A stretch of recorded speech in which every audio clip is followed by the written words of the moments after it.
Hello and welcome back to any returning listeners to the podcast. If this is your first time listening, my name is Hardy Pinto. I started my own small business last year called Pulp Cereal, where I distribute movie serials, movies, and TV shows, all with roots in Pulp Fiction.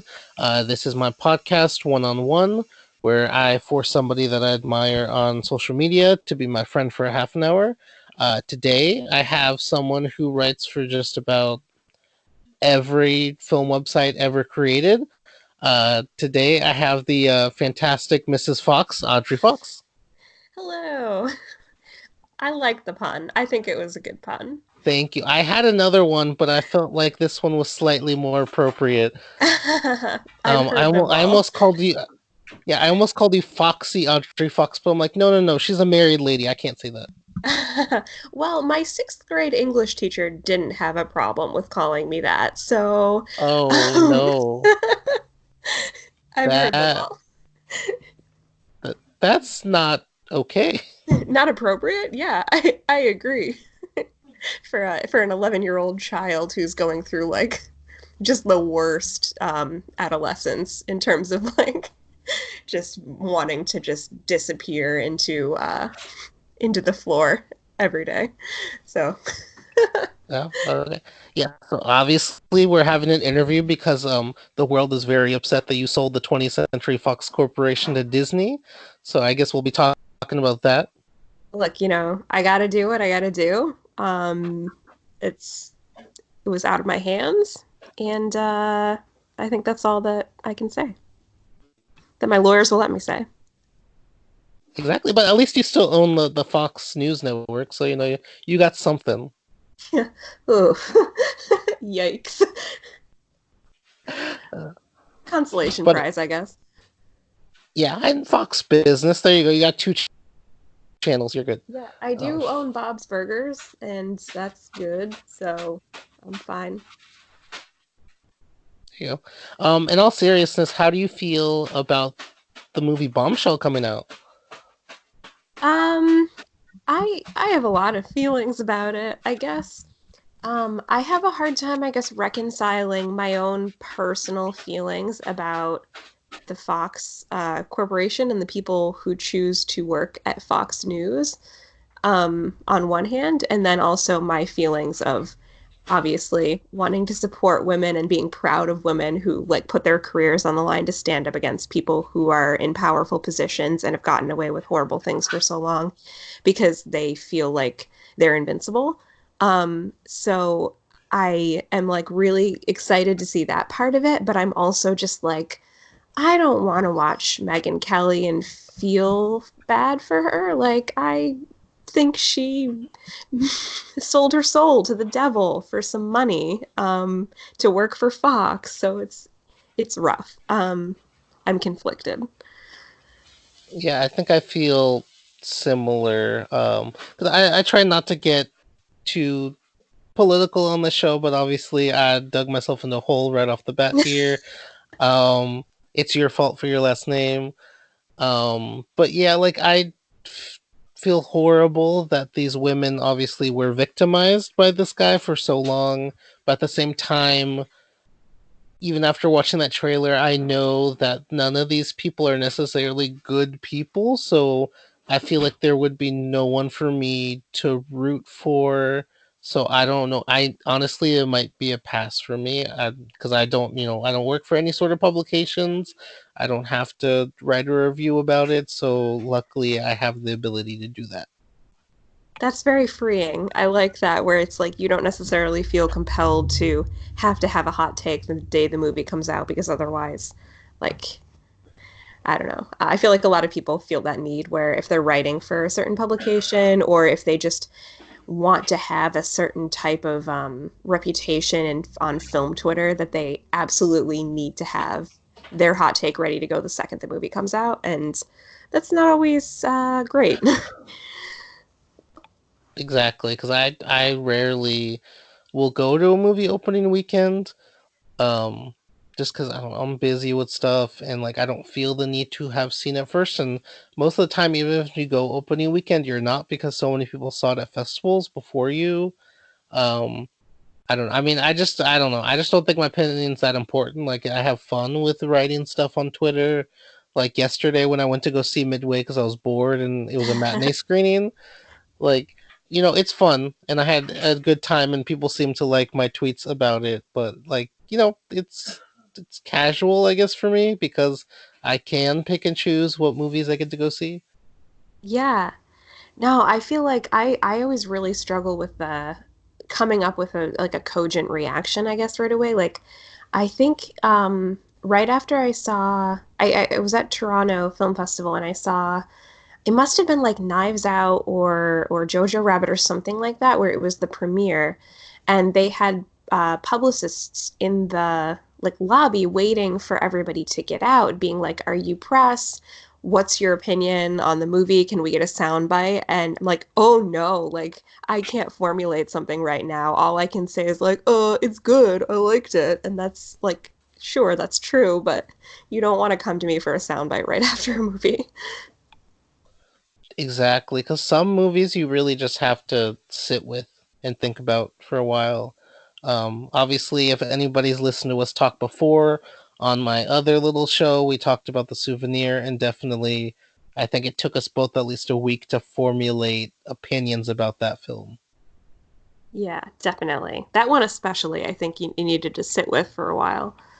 Exactly, because I respect that movie and I admire it. I still don't know if I necessarily like it. But I know a lot of people are praising it right now. Um, I don't know. Yeah, I've definitely fallen on the side of like I don't like it. There's some things in it that I appreciate from a technical standpoint, but it was not an enjoyable viewing experience for me. So, Exactly, especially after seeing I've seen Pain and Glory twice already in the theater, and that is a very similar movie because it is about a director reflecting on their past and making a movie about themselves, just like The Souvenir. But I feel like Almodovar knows how to do it and how much to show you and how to still make it entertaining while still working through his demons by making this movie. mm, yeah, I don't know. I haven't seen that yet. It's at my local, and I'm planning on seeing it, but I have not gotten out to it yet. Okay, yeah. I mean, I'm incredibly biased because I've literally seen every Almodovar film at least once, if not multiple times. So I'm biased, of course. That is my favorite movie of the year. Obviously, I've seen it twice in theater. I might go see it a third time. I fell head over heels in love with the film. I think it helps if you've seen his previous films, but if you haven't, you wouldn't notice. You can just enjoy this film by itself. But when after I first watched it, and I still stand by this, I called it the Avengers Endgame of Almodovar movies because he does make a lot of references to previous films in this movie. I feel like there have been a lot of movies this year that are very like directors looking back on their past work and just being like contemplative about it. I think that's been kind of like Scorsese and Tarantino and now this one. It's interesting, I think, like auteurs looking back on their body of work and yeah. Yeah, I mean, I think it's just because they're all kind of reaching that certain type of age all at once right now.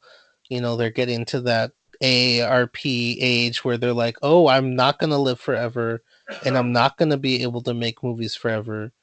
And I really need to kind of think about what I'm doing and what is it all for. Yeah, like what is my legacy? Especially Tarantino. I think he thinks about his legacy all the time. Oh, yeah, no, that's what probably keeps him up at night. And I mean, obviously, he's gonna think of something very different than the rest of us do. I definitely like 10 years ago when I fell in love with film. I mean, definitely Kill Bill was one of the movies I fell in love with first, and I really did admire him at first. But then the more I watch a film history, the more that I've seen him straight up just take from other movies. Like, because there's a difference between homage and taking a plot from another movie and doing it exactly in your movie beat for beat. Yeah, I mean, I think it's really interesting because Tarantino's part of that, like not the film school crowd. Like he learned about movies from working at a video store and just like watching every single movie. So on the one hand, I'm kind of like, if you can get away with it and you can like just reuse this and no one notices, like okay, like play the game. Um, but yeah, I think how he sees himself in terms of the like the legacy and also like the history of cinema, like I am a great contributor, is maybe a little egotistical. Yeah, because I mean, definitely, I know film Twitter is gonna hate me, but one of my least favorite films of the year was Once Upon a Time in Hollywood. I don't know. I admire parts of it. I like parts of it, but as a whole, I don't have love for that movie, and it was a really uncomfortable experience in the theater watching it for me. Hmm. Yeah, I mean it's not one of my favorites, I would say. I don't it's not like I feel like it was very middling for me. Like I don't hate it. I think there are some choices that he made in it that I didn't agree with, just from a filmmaking perspective. I've said this before. I don't know if I've said it to you before, but I think that this would have made for a much cleaner narrative had Brad Pitt died at the end of it. Um, and I think that would have like kind of closed the loop in terms of their relationship and how he's sort of um, the shadowy other of Leonardo DiCaprio's character because he's a stuntman. Like he's always putting his life on the line for him. He doesn't really have a life of his own. Like he's a transient figure. Like he lives in a like just sort of out in the middle of nowhere in a trailer, and he doesn't really have a job, and he doesn't really have friends, and so he's not really. I don't know within the narrative. It's so anyway, I thought he should have died at the end of it. Sorry, spoilers for anybody who hasn't seen it yet. But yeah. Yeah, I mean, I just feel like a lot of the movie is kind of problematic. I don't know if you've read my thoughts at all about the film or my theatrical experience, but basically, it was a packed theater, and I was literally the only person of color in there.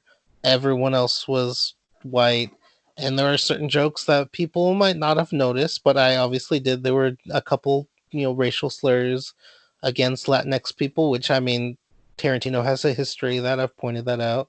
That even going back as far as something like Pulp Fiction, like there's been racial slurs against Latinx people, and it I feel like it didn't bug me as much before because I would credit it to, well, that's how that character talks. That's how that character is. And also, I'm watching this at home, isolated by myself. But the fact that he keeps on doing it and he's never really given a Latinx person like a major role in one of his movies, this just kind of shined a light on that, and it was very uncomfortable with those moments with everyone else in the theater laughing, and I'm the only one not laughing. And also, like the moments with Bruce Lee were awful, and again, everyone else in the theater was laughing at the way he was speaking, not because he was saying anything funny, but just the way Bruce Lee would talk. They all found it very funny. It was a very uncomfortable experience for me in the theater.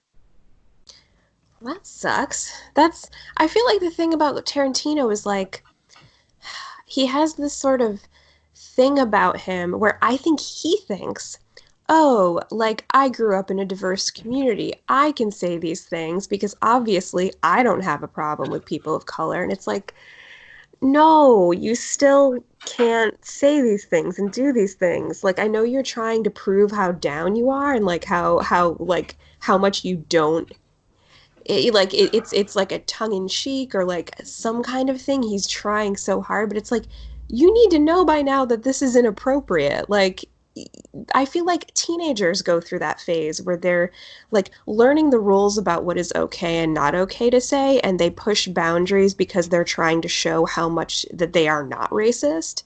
And then you learn quickly as a 15 or 16-year-old that that is not okay. And people like you grow out of that, and Tarantino has never ever grown out of that. Exactly. And like I don't know. Like part of my problem is that, like, yeah, he'll use slurs against like other races. Like, obviously, he's most famous for using that certain word with the African American community. But I feel like with those other races, like, obviously, he's had a lot of main characters who are African American, and even like in Kill Bill, like Lucy Liu gets to be cool in that movie. Like, she gets to be a really cool character. And I just feel like he's never done that with Latinx people at all. Like in this movie, like it's not like it's that long ago. It's like the late '60s, but every Latinx person is like an extra in the background, or like a waiter, or like the valet guys, Yeah. and it feels like, again, even going back to Pulp Fiction, they're, like Tim Roth says, they're a bunch of wetbacks working in the kitchen. Like, they're not. They've never feel like fully realized people to me, and that's part of my problem with it, because he's never made it okay. Like I said, like he'll make a movie like Jackie Brown, and obviously the African American characters in that movie are written with respect. So there's a certain level of forgiveness that you can have with him with using that slur against them in other movies. That's how I feel like his relationship is with that community. But with my community, it feels like he's never reconciled in a same way. I don't know if that makes any sense. Yeah, yeah. I mean, no, I definitely understand what you're saying. And I feel like when you look at one movie, it's like, okay, you can explain away why there is no like there are no like Latinx people in this who have actual roles. You can explain it away in kind of sarcastic quotation marks. But when you're looking at a body of work over the course of several films, like yes, you notice patterns. You can see that this is a recurring thing. And I think it's a fair criticism. And I think that that should be brought up. It's like why should people not talk about that? It's clearly a pattern in his films, and yeah. I mean, this is kind of a dark episode so far. I don't know what it is about you, Miss Fox, that you your episode can't be light and fun. Yours has to be dark and political. Wow. You're not the first person who said that to me. um, it's yeah, I don't know. No, I'm just joking. I'm the one steering the conversation, obviously, but maybe it's because I feel really comfortable talking to you about this kind of stuff, because I know you're very open and open minded, and you're willing to kind of talk about anything. So, I mean, that's a really good quality. Thank you. I'm glad my darkness serves a purpose. Okay, to try to get back on a lighter note, do you have like a short list so far, or even a long list of like your favorite movies of the year? Do you do like top 10 lists at the end of the year, or do you try to avoid that kind of stuff? I mean, I do either officially or kind of unofficially. It's I usually feel like in December kind of go through and do like a top 31, just like highlighting one movie a day that I really liked. Um, but yeah, no, there's definitely a few that I've really, really liked. I love Honey Boy. That is one of them, definitely. Marriage Story was really good for me. Parasite, I loved. Portrait of a Lady on Fire is amazing. Rocket Man, I've seen so many times this year. Yeah, I feel like there's definitely more. There's like so many movies that I've seen that I love this year, but those are the ones that come to my head first. Okay, yeah, I can't wait until Honey Boy gets here, because obviously it's not playing around here yet. And the funny thing is, when I first heard about that movie, I'm like, that's dumb. I'm like, Shia LaBeouf is gonna play his own dad, and Lucas Hedges is gonna play him. I'm like, that's never gonna work. That makes no sense. And then the trailer came out, and I'm like, oh my gosh, he did it. Never mind, I was stupid. It's so good. It's like I don't know. I don't know if you grew up watching Shia LaBeouf. I Yeah, certainly did. I was a big Even Stevens fan. Holes is awesome. Like I loved him. And I feel like this movie just made me understand him so much more as a person because I feel like when he was in his early to mid 20s, obviously there was a period where like a lot of stuff was going wrong in his personal life and I never really understood it. I was kind of just like, "Oh man, he's really going off the rails, isn't he?" And this movie just makes me get him so much more. And I feel like it's so interesting that he wrote the screenplay and is really just telling the story of the relationship between him and his dad. And it's really interesting. So yeah. recommend. I'm very excited to see that. And then it's playing around here, but I have not seen Jojo Rabbit just yet. Oh yeah, And that's another one. I because I love know that JoJo. that's probably going to destroy me emotionally. So um, I'm trying to It's put that off because I'm like, I don't feel like crying today. So I'm going to not go see that one. And then The Irishman started playing here yesterday. But that's just such a time commitment to like take a 30-minute bus ride down there and then sit there for 3.5 hours and then take like a 30-minute bus ride back. Like, that's my entire day. Yeah, I don't, to be honest, I don't have it in me. I think Irishman for me is going to be a Netflix watch because I need to be, I'm sorry, like everybody will make fun of me for not having a good attention span, but like sometimes I really do need a break. Like bring back the intermission. I'm all for it. I just need a minute to decompress. And I also am not in love with the idea of the Irishman, and the digital de-aging is something that freaks me out a lot. So I, I'm not like super excited to watch it, but I will obviously because I have to. But yeah, I mean, the only reason I'm thinking about going to see it in the theater is because I came to the realization I've never seen a Scorsese movie in theaters before. It's always been home video or if it comes on TV or something like that. So I don't know. I'm thinking like if I don't do it now, then when? yeah, I don't know. I mean, the last Scorsese movie I saw in theaters, the script like it broke halfway through, so had to watch it anyway. Yeah, I don't know. I mean, I've only seen a couple in theaters, but I'm also a big proponent of like for me personally, I don't feel like I lose that much from not seeing it in the theater. I know a lot of people are always doing that thing with these movies that don't have a huge release where they're just like, you have to see it in the theaters, you have to see it in the theaters. And then, of course, everybody who can't feels bad because they're like, we missed out on the experience. But there's no movie that I've seen that I saw at home that I was like, oh, I really like, I don't think I got the same experience. I don't know. I'm just not as into like visual effects and stuff, so it doesn't matter as much for me. So I I mean, don't know. I think it's just the whole experience in general of being able to, go down to your local theater and you get your popcorn and you get your favorite seat and just the magic of seeing it on the big screen because I feel like I mean obviously my attention span is way better when I do go to the theater because there's literally nothing else to focus on except for the movie as Mm. opposed to at home when obviously there's like a lot more distractions. um, and then it doesn't help that we only have like a 32-inch TV. Like I feel like if I had a bigger screen or a room where, because I do have a little portable projector, but I don't have like a room where I could have it set up all the time. I feel like if I had a bigger screen at home, then maybe I wouldn't make as much of a big deal about going to the theater. Yeah, that makes sense. And I do love the theater experience. Like I do AMC A-list, so I go like at least 2 times a week, kind of. So I'm there a lot. So I guess yeah, I don't know. I also hate people at movie theaters though. They really get to me sometimes.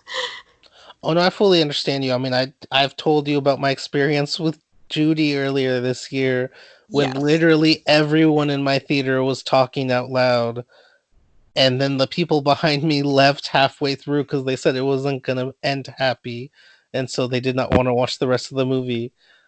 Uh yeah, that's probably my second worst experience in the theater this year cuz that was terrible.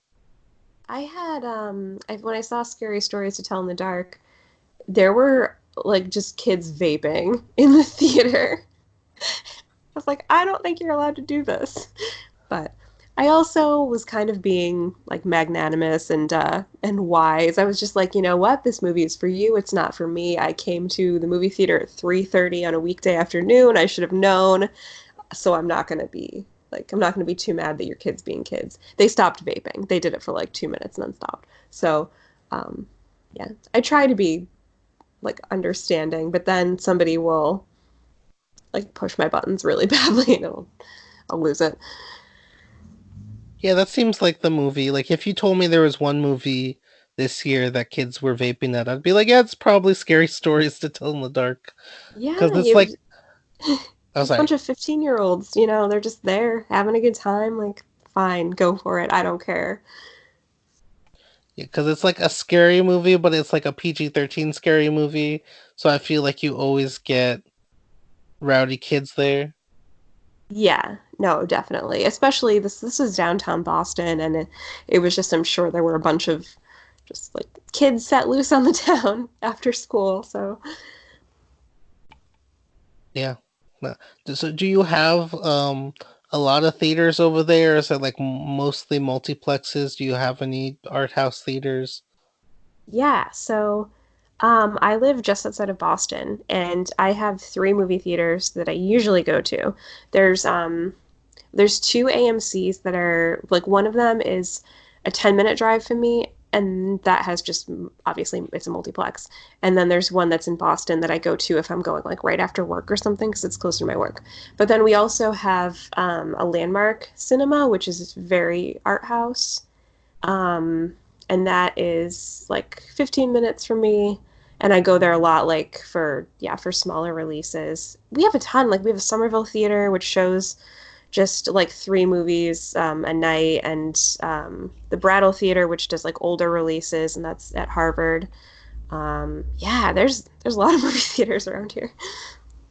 Okay, it's interesting to hear, like, because I feel like everyone I talk to has like a landmark near them now, and it's kind of crazy to think about that because the two art house theaters we have down here are the Nickelodeon and the Del Mar, and they used to just be their own separate, like, two independent theaters that were owned by the same family. And then a few years ago, Mark Cuban had bought up all these theaters, and now they're all, under the umbrella of Landmark. So it's just kind of weird to like see that my theaters are a landmark, and then to hear, someone like you who's literally across the country to have a landmark as well. It's a weird, I don't know, it's connected in a weird way. I don't know if that makes sense. Yeah, is your Landmark like sort of smaller releases and art house films too, or is it more major, like mainstream stuff? I think they're all art house theaters because there's one Okay.